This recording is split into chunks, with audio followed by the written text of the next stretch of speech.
lost in Aspen, when the real ride began. After about 45 minutes, we packed up and decided to ride back over the pass toward Red Cliff. But we made a classic mistake. Neither of us turned on our GPS. And Aspen, it's a maze. Downtown was packed, thousands of pedestrians crossing every block, traffic crawling, stop, start after stop, start.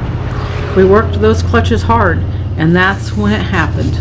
About 10 minutes outside of town, cruising back up Colorado 82, Kevin's clutch lever went completely dead.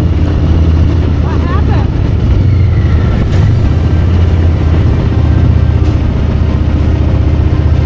No pressure, nothing. Kevin said calmly, "The clutch is gone." My head nearly exploded, and I was thinking, what the hell? Your clutch is gone? What on God's green earth are we going to do now? We're like a million miles from civilization, and you are calmly saying the clutch is gone? Like it's no big deal? So I calmly said, "What do you want to do?" Clutch failure in the mountains, no biggie, right? We had a decision to make. We were on a 2-lane mountain highway with tight shoulders, climbing a 12,000-foot pass, and his Harley clutch had failed. But here's the deal. He's ridden enough to know how to shift without the clutch. It's simple. You just don't stop, ever. So we made a call to head straight back to Buena Vista. If we could make it without stopping, we'd be fine. Otherwise, I would leave Kevin on the side of the road and run to Buena Vista to grab the truck and trailer to come get him and the bike, if we needed to. And just to make it more fun, it started raining. And yep, no rain gear, no jackets, and we couldn't stop unless it got really bad. Rain, risk, and relief. But luck was on our side. The rain stayed light and misty. Independence Pass was nearly empty, and not a single car slowed us down. We glided over the summit, descended past Twin Lakes, made the turn onto US 24, and rolled all the way back into Buena Vista without a clutch, without stopping, and without any major issues. By the time we hit the other side of the pass, the rain had stopped. The clouds broke. The valley welcomed us back like we were old friends. That's the kind of moment you can't plan. It just happens when you're out there, riding with someone you trust on roads that challenge and reward you in equal measure.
This ride reminded me that motorcycle travel isn't just about the miles.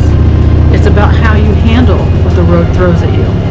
From luxury overload in Aspen to mechanical failure on a mountain pass, day 2 had it all. And honestly, I wouldn't change a thing. If you're looking for an unforgettable Colorado Harley-Davidson road trip, this is it. Buena Vista to Aspen over Independence Pass is a ride you'll never forget, even if your clutch does give out halfway through. Okay, well, we are back at our hotel in Buena Vista, about halfway up from Aspen to the top of Independence Pass. Kevin realized that his clutch had gone out on his motorcycle. And so by God's grace, we made it to the top, didn't stop, rode through light rain, kept going, got down, all the way down, got to Twin Lakes. We were able to get right up on the highway that we needed to do to take a right to come into Buena Vista, and got in here to the hotel and coasted in, and wow, halfway up Independence Pass from Aspen, his clutch went out. Our butts are both really sore, and we would have stopped at the top of Independence to stretch our legs, but then we would have probably stopped at the bottom there at the Twin Lakes area, but even then we just couldn't stop, so our booties are pretty sore. But anywho, we made it up and back safe and sound, and that is the end of our riding for day 2 here at Buena Vista, Colorado, July 2025.